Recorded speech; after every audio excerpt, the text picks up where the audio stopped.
Qarabağ İqtisadi rayonunda faydalı yataqların qanunsuz istismarına qarşı ötən il dekabrın 12-sində başlayan aksiya 71 gündür davam edir. Aksiya Xankəndi-Laçın yolunda keçirilsə də yol humanitar məqsədlər üçün daim açıqdır. Bugün də Rusiya sülhməramlı kontingentinə məxsus nəqliyyat vasitələri ərazidən maneəsiz keçib. Laçın-Xankəndi yolunun Şuşadan keçən hissəsində 71 gündür ki, dinc mübarizə və mücadilə davam edir. Kəskin hava şəraiti, gecə, gündüz demədən aksiya iştirakçıları yenə şüarlar səsləndirir, yolun hər iki istiqamətinə yenə tələblər irəli sürür və fərqli dillərdə pankartlar qaldırırlar. Etirazçılar bu günü də dövlət himninin səsləndirilməsi ilə qarşıladılar. Yüksək əhval-ruhiyyə və əzmlə aksiyanı davam etdirən ekofəalların tələbləri isə dəyişməyib. Onlar Qarabağ İqtisadi rayonunda faydalı yataqların qanunsuz istismarının dayandırılmasını və ərazilərimizdə ekoterrora son qoyulmasını tələb edirlər.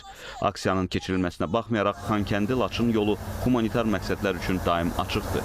Bugün də ərazidən müxtəlif növ nəqliyyat vasitələrinin maneəsiz keçidi təmin olundu.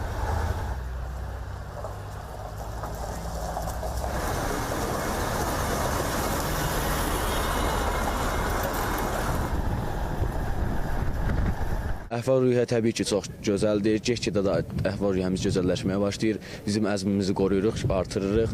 Tələblərimizin yerinə yetdiyi günə qədər biz burada dayanacağıq. Ekoloji cinayətlərə son verilənə qədər buradayıq. Hava şəraitindən asılı olmayaraq Rus sülhməramlıları və qızıl xaç maşınları maneəsiz hərəkət edir. Aksiya günün qaranlıq saatlarında da davam etdirilir. Hava şəraitindən asılı olmayaraq biz buradayıq. Tələblərimiz var və tələblərimiz bitərənə qədər, yerinə yetirilənə qədər buradayıq.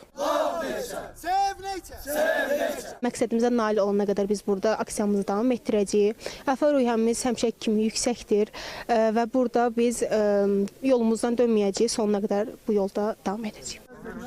Ərazilərimizdə qanunsuz istismara və ekoloji terrora qarşı ekofəalların təşkil etdikləri aksiya ötən il dekabrın 12-sində başlayıb. Onlar Qarabağda faydalı yataqların qanunsuz istismarına son qoyulana dək tələblərindən dönməyəcəklərini bildirirlər. Elnur Tofiq, Sehrac Azadoğlu, Rüstəm Mikailzadə, Ceyhun Vaqifoğlu, ASTV Xəbər.